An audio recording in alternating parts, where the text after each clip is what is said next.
I'm back for the video lecture, and today we're going to discuss the mechanical loads on the human body. So that means we have to learn about the different types of forces that act on a human body, and these forces are called as mechanical loads. So these forces come from like our muscles, majorly, same like that gravity like the pull of the earth or the strong impacts like as in a skiing accident or something like that same. So that means these kind of forces acts on a human body and these are called as mechanical loads.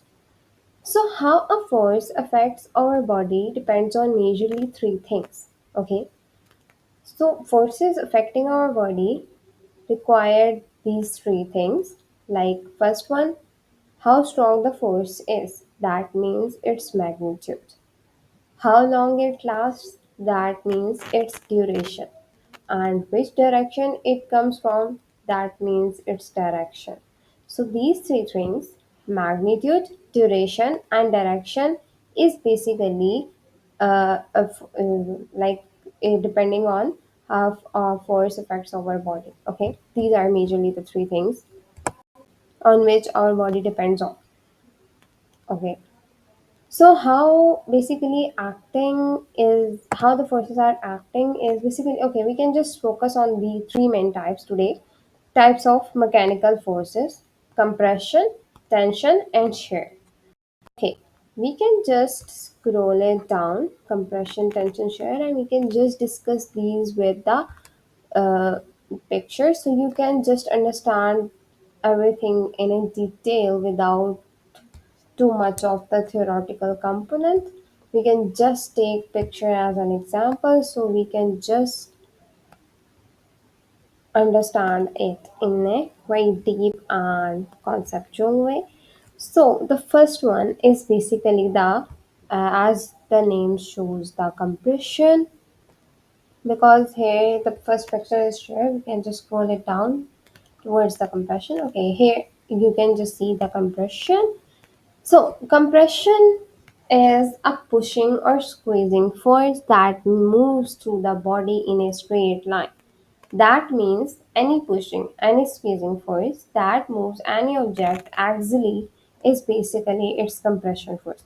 As you can see in this basically picture, both sides, if you can just take any of the object and you can just push it from both sides. Okay, you can just push both sides towards each other. Okay, in a squeeze manner. Okay, that is basically its compression. Okay, I can just give you an easy example, okay, of that. That is basically like, imagine putting flowers between the pages of a book and placing more books on top. So the flowers get compressed down or pressed up. That is basically its compression. Okay. What will we have to do? Put flowers between the pages of a book. Now what you have to do, place more books on top and the flowers get pressed down, and that is what where the compression force acts on. Same like that in a human body, when we stand straight, our body weight pushes down on the spine. So as you know, when we stand straight, pushes down, our body pushes down on the weight pushing. So our body weight push down on the spine. So our vertebrae, like as you know, the bones of the spine, this supports the weight above it. So every vertebra supports the weight above that area. So if you can just take an example of that T1, and above that area, every of the support is basically every of the weight they. Now the second force we are going to discuss today is tension. Okay. So what is tension is basically the pulling or the stretching force, also going in a straight line through the body. So that means any of the force that acts in a straight line like a pull, that is basically is a example of a tension. You can just take that an example of any of the object, like take an example of any pen or anything like that. You can just force both of, you can just put both of your hands on that object and you can just pull um, against each other basically. So that is basically the stretching force acting on that, and also called as tension force.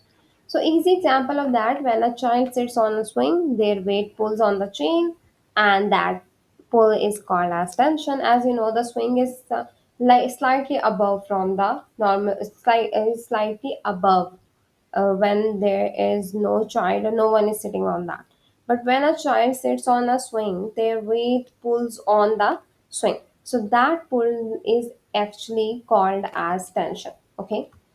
In the body, muscles pull on bone to make us move. That pulling is a tensile force. Okay, majorly this is the way. As you can see here in this picture, same like that, both arrows shows the opposite direction of any the force acting on that object, and this force is called as tensile force.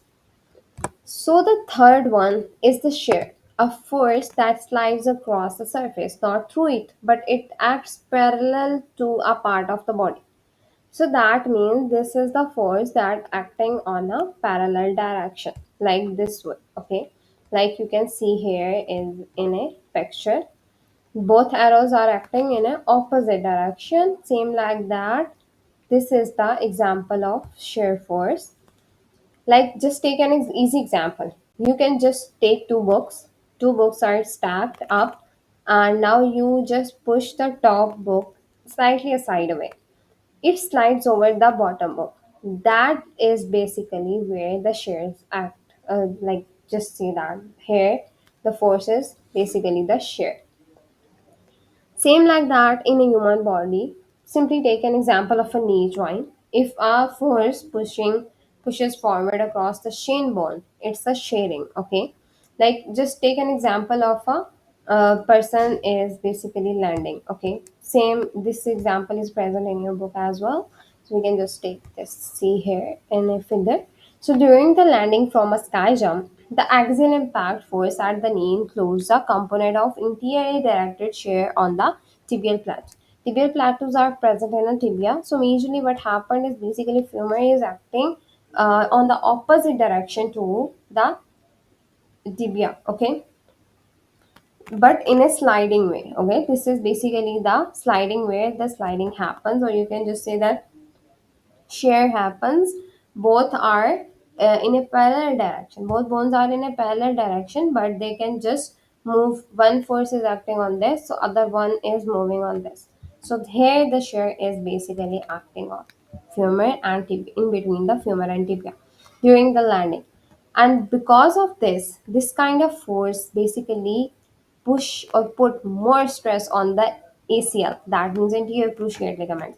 That's why in these basically persons and these athletes, anterior cruciate ligament injury is very common, ACL injury is very common, and these kind of sports or these kind of basically landings increase the stress on ACL. At the end, results in intercruciate ligament injury.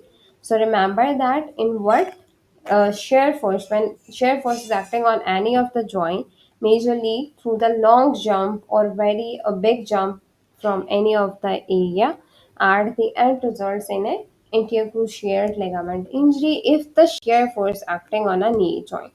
Okay, so three things we have discussed today: compression, the squeezing force. These are three forces majorly acting on a human body: compression, squeezing force, like weight on bones; tension, pulling force, like muscles pulling on bones; shearing, sliding force, like bones move across each other. That is basically the major forces or mechanical loads acting on a human body. So thanks for watching. If you have any query, you can ask. And these are all for today. In the next lecture, we are going to discuss the mechanical stress. And bye bye. If you have any query, you can ask. And bye.